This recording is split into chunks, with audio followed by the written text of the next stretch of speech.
Tervetuloa mukaan pohtimaan etnografisia lähestymistapoja media-aineistoihin.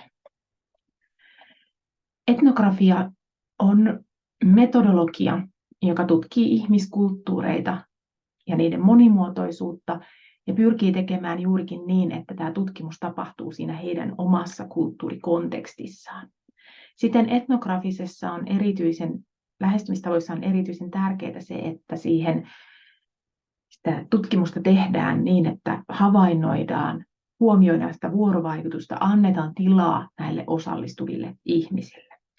Tarkoitus on nimenomaan saada esille niitä kokemuksia, käyttäytymistapoja, uskomuksia ja arvoja, joita näillä ihmisillä tässä kulttuurissa on.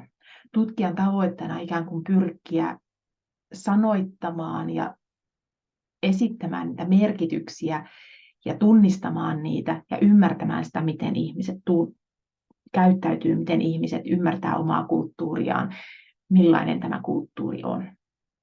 Etnografista lähestymistapaa onkin käytetty erityisen paljon silloin, kun ollaan tutkittu esimerkiksi ihmisten asenteita, ihmisten kokemuksia, ihmisten tunteita ja ihmisten käyttäytymistä. Ja tämä tutkimusmenetelmä, joka pyrkii hyvinkin paljon pääsemään sinne hyvin lähelle ihmisten kokemuksia, niin siinä on erityisen merkityksellistä ymmärrys, luottamuksen käsitys ja sen tulkinta. Eli jos tehtäisiin etnografia ihan toimimalla ihmisten parissa, heidän keskellään tärkeää olisi, että he pystyisivät luottaa tutkijaan, että he voisivat rehellisesti kertoa omista kokemuksistaan. Ja samalla tavalla, jos tämä tehdäänkin verkkoympäristössä, jossa tutkija ei välttämättä tunnekaan näitä ihmisiä, niin silloin se on ikään kuin tutkijan vastuulla pitää huolta, että samalla tavalla luottamuksellisesti kohdellaan näitä tutkittavia ihmisiä ja heidän kulttuureitaan.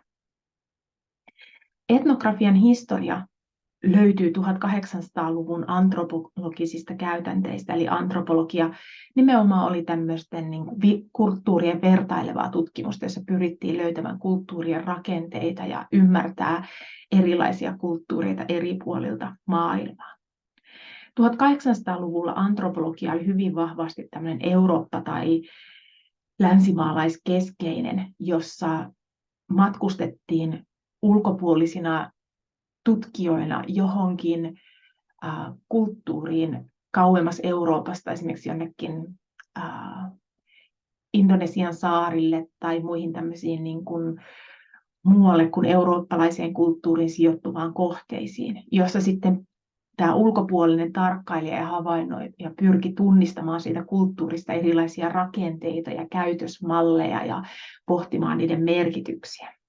Ja tietyllä tavalla voidaan nähdä nykynäkökulmasta, että tämmöinen 1800-luvun antropologia oli hyvinkin vahvasti liitty tämmöiseen kolonialistiseen ajatteluun, jossa ikään kuin Eurooppa-keskeisestä näkökulmasta oli oikeutettua tulkita ja antaa merkityksiä jollekin toiselle kulttuurille pohtimatta sitä oikeastaan sen enempää. Ja tässä on listattu muutamia semmoisia isoja nimiä, jotka on hyvin paljon vaikuttanut siihen, millä tavoin me puhutaan kulttuurista ja millä tavoin me myös näiden ei-länsimaalaisten kulttuurien kautta ollaan sitten ymmärretty länsimaalaista kulttuuria ja sen merkityksiä. Etnografia kuitenkin muuttui pitkälti sitten 1900-luvun puolelle ja 1900-luvun mittaan. Ensinnäkin tämä alkoi pelkästään laajata sieltä antropologian tieteeltä hyvin vahvasti yhteiskuntatieteisiin, sosiaalitieteisiin ja muihinkin tämmöisiin monitieteisimpään konteksteihin. Toinen, mitä tapahtui 1900-luvun mittaan, oli, että tätä antropologista katsetta tai etnografista tutkimusotetta alettiinkin kohdistaa myös meidän omaan kulttuuriin ja länsimaalaiseen kulttuuriin. Ja tyypillistä oli, että nyt tutkija saattoi olla osa sitä kulttuuria, että hän tutki ikään kuin sisäpiiriläinen ja kohdistaa samaa kriittistä huomiota itsessään. Ja erityisesti kun tullaan vaikka nykyisiin media-aineistojen tutkimukseen, on hyvin tyypillistä, että meillä on aika hyvä ymmärrys tutkijoina jo siitä ja saatetaan olla itse saman ilmiön osia, joita me tutkitaan. Ja tämä ei ikään kuin kuitenkaan estä sitä kriittistä katsetta. Toinen, mitä tapahtui 1900-luvulla tässä kehityksestä, on niin kutsuttu lingvistinen käänne, jota edustaa erityisesti Claude Lévi-Strauss, jossa ikään kuin pyrittiin huomioimaan sitä, että miten ihmiset puhuu omasta kulttuuristaan ja millaisia merkityksiä he puheen kautta antoi, ja tunnittaa sitten tämän puheen avulla myös niitä kulttuurisia rakenteita ja kulttuurisia merkityksiä.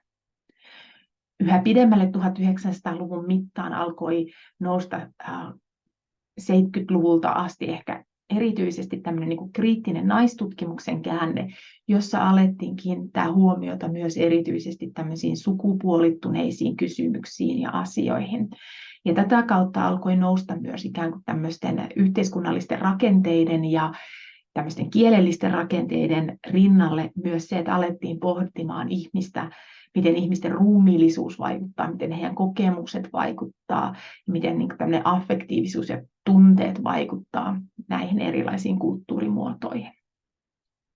Ja myös 1900-luvun mittaan erityisesti, mitä enemmän tullaan kohti 2000-luvua, niin sitä enemmän myös ollaan alettu kyseenalaistamaan sitä kolonialistista historiaa ja siirrytty niin sanottuun postkoloniaaliseen tutkimukseen, jossa enää ei ajatella, että tämä ulkopuolelta tuleva tutkija on jollain tapaa sen hierarkian yläpuolella, tai hän on se, joka ne tulkinnat pystyy omasta koulutustaustastaan tekemään, vaan sen sijaan ajatellaan, että tutkija voi jakaa sitä omaa tekijyyttään näiden tutkittavien kanssa, ottaa tutkittavat mukaan pohtimaan niitä merkityksiä ja olla yhä avoimempi sille, että miten siinä yhteisössä merkityksiä tuotetaan, kun yrittää tuottaa siihen jotenkin itsenäisesti tai ulkopuolelta merkityksiä. Samalla on kasvanut vahvasti tutkijalta vaadittava itsereflektio, eli että tutkijan pitää pohtia niitä, mitkä vaikuttavat siihen, millä tapaa hän näkee sen tutkittavan ilmiön ja millä tapaa hän itse siihen asettuu. Ja voidaankin ajatella, että mitä etnografia historiassa on tapahtunut, on, että se on muuttunut siitä, että ikään kuin ulkopuolelta pyritään selittämään sitä käyttäytymistä siihen, että pyritään niin kuin ymmärtämään, miten sen kulttuurin sisällä sitä jotain ilmiötä, kuten vaikka jotain media-ilmiötä tunnistetaan. Joten nykyään se, että on mukana ja ymmärtää ja sisäpiiriläinen siinä jossain ilmiössä, nähdään etuna myös siinä, että voidaan paremmin niin kuin puhua ja tulkita sitä kulttuuria. No miten sitten perinteisesti tässä etnografiassa on lähestytty näitä kysymyksiä? Etnografialle hyvin tärkeää on se, että lähdetään tämmöisellä monipuolisella aineistonkeruutavoilla. Voi olla, että joissain etnografisissa tutkimuksissa käytetään vain yhdenlaista aineistomenetelmätapaa, mutta aika usein näissä lähestymistavoissa yhdistellään erilaisia aineistokeruun muotoja. Ja tässä ikään kuin tärkeänä on ajatuksena se, että me tehdään jonkinlaista kenttätyötä. Kenttätyön toki mediatutkimuksen yhteydessä ei tarkoita välttämättä sitä, että me mennään fyysisesti jonnekin, vaan se, että se media muodostaa sen kentän, jolla me toimitaan. Me voidaan esimerkiksi internetissä toimia usealla sivustolla yhtä aikaa, jos ne linkittyy sen saman ilmiön ympärille. Ja sitten siinä tietyssä kentässä, millä me toimitaan, me voidaan hyödyntää erilaisia menetelmätapoja. Eli keräämällä aineistoa hyvin ehkä yksi perinteisimmistä on osallistuva havainnointi. Eli tutkija on läsnä siellä ympäristössä, hän pitää siitä päiväkirjaa omista havainnoistaan, hän kirjoittaa ylös muistiinpanoja ja sitten näiden muistiinpanojen pohjalta hänelle yhä enemmän ja enemmän tulee tarkempi kuva siitä ilmiöstä. Näiden muistiinpanojen pohjalta myös tutkija voi toisinaan päättää, että hän ehkä haluaa haastatella yhtä tai kahta tai joitain tiettyjä ihmisiä, jotta hän voi jonkun semmoisen, mikä häntä on jäänyt mietityttämään, niin saada siihen enemmän näkökulmia. Toisinaan myös voidaan käyttää ryhmähaastatteluja, pyytää ihmisiä kutsumaan, että voidaanko yhdessä puhua tästä, että haluaisin ymmärtää paremmin tätä näkökulmaa. Ihan joskus myös, etenkin ehkä sanoisin, että täällä jos tehdään internetin puolella, jossa aina ei ole helppo saada näitä haastatteluja tai ryhmähaastatteluja, jos ei ole ihmisten yhteystietoja, niin nykyään siellä toimivat tämmöiset etnografista lähestymistapaa, niin saattaa asettaa heille vaikka kyselyitä. Jos on vaikka kyseessä tämmöinen Facebook-sivusto, niin saatetaan kysyä ihmisiltä, että voisitteko vaan, että hei, tähän mun tutkimusprojektiin liittyen, voisitteko vastata, että mulla olisi tämmöinen kysymys, ja sitten ihmiset voi siihen alle vastata. Eli tämä on semmoinen, mitä ehkä aika usein käytetään näissä mediaympäristöissä.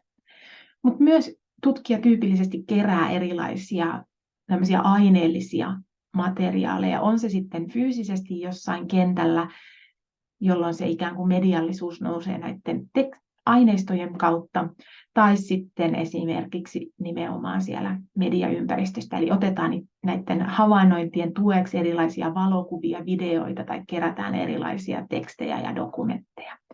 Tyypillistä on kuitenkin, että tässä käytetään aika moninaisia aineistoja yhtä aikaa. Mitä tämä sitten tarkoittaa, kun tuodaan se tänne mediakentälle? Usein puhutaan ikään kuin yläkäsitteenä, kun lähdetään katsomaan, miten nämä etnografiset lähestymistavat toimii täällä median puolella, niin on käytetty monessa menetelmällisessä kirjallisuudessa sanaa media-antropologia. Ja tällä löytyykin hyvin lisää tietoa aiheesta. Ja tässä ajatuksena on, että samalla tavalla kuin siellä perinteisessä antropologisessa näkökulmassa mentiin jonkun yhteisön pariin ja tutkittiin sitä kulttuuria siellä, niin nämä mediaesitykset ja mediavälitteinen vuorovaikutus on tämmöistä vastaavaa kulttuurin tuottamisen verkostoa, jota me voidaan tutkia. Ja silloin me nähdään nimenomaan nämä erilaiset mediaesitykset siinä tutkimuksen keskiössä, mutta sitä ei välttämättä rajoiteta vaan niihin, että me tutkittaisiin vaan sitä jotain uutista tai uutisointia, vaan useimmiten sitten tässä media-antropologisessa lähestymistavassa siihen tuodaan juurikin näitä muitakin aineistoja, laajennetaan sitä näkökulmaa pohtimalla esimerkiksi julkisia diskursseja, miten jostain mediaskandaalista on, vaikka puhutaan sitten muissakin yhteydessä.